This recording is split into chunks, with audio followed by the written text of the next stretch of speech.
time for us to create a Google form which is very responsive. Do you want to know how to create a Google form to enroll your students to the program what you are intend to do?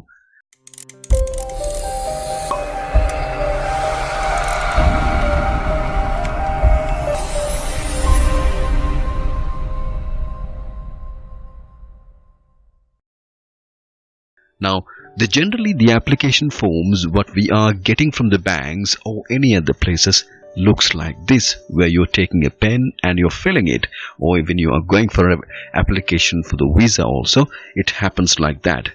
But Google Forms are not like that. When you're creating a Google form, which is a very, very responsive one. This is one of the enrollment form, workshop enrollment, website development, which we did for our purposes. And you can see all sort of questions from ranking for the multiple choices questions are there, and you can see the drop down box questions are there where the students can answer precisely as per your wish. On top of it, once they have answered, you can take a response sheet very next to the question what you have prepared, and that response sheet will give you all the details what the students filled there very graphically and very, very nicely. What you have to do is a very simple thing. You have to type in the address box over here docsgoogle.com/forms. So what are we going to do?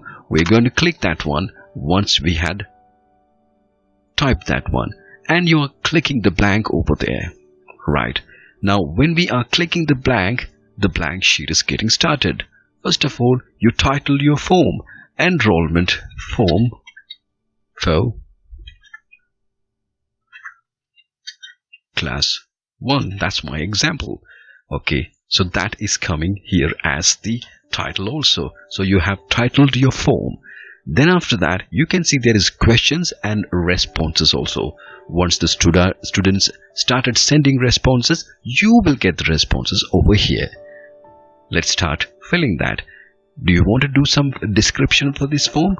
Alright. Answer precisely.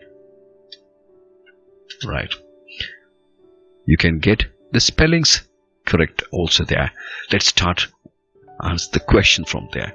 First of all, you're asking the name, definitely. Okay, name of the students. It's going to be a short answer. Do you see something called required is there? Okay, you can choose that because the name is a required field and it should be required.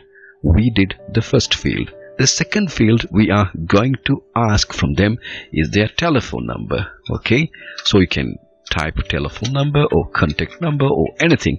Once you type the telephone number, that's going to be the short answer also. We have managed to prepare two things. Now let's ask another question from them. Right, this is going to be a different kind of a question that will ask them to choose one or the other. One or the other will come like multiple choice. Right, now do you like leaving your WhatsApp number? So when we are typing a question like that, suggestions pop up over here. Here we go. So you are going to right, it's WhatsApp. We'll put WhatsApp. That's the reason it's not coming. Do you like giving WhatsApp? Yes. You can type yes and you can choose no. So both the fields arrived, and mark that one also a required field. We are managing to mark that as a required field also. We've done. So in between, you want to see how your form looks like. If you want to do that one, just go and check this particular eye over here, and your form what you have created is in front of you.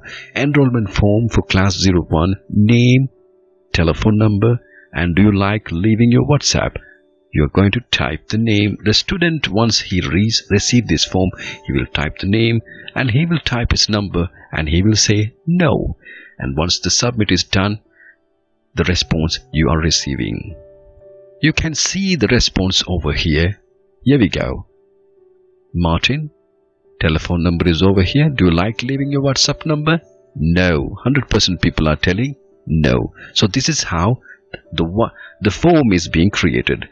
Let's learn further about the form and the advanced way of creating different kinds of fields in our next video session.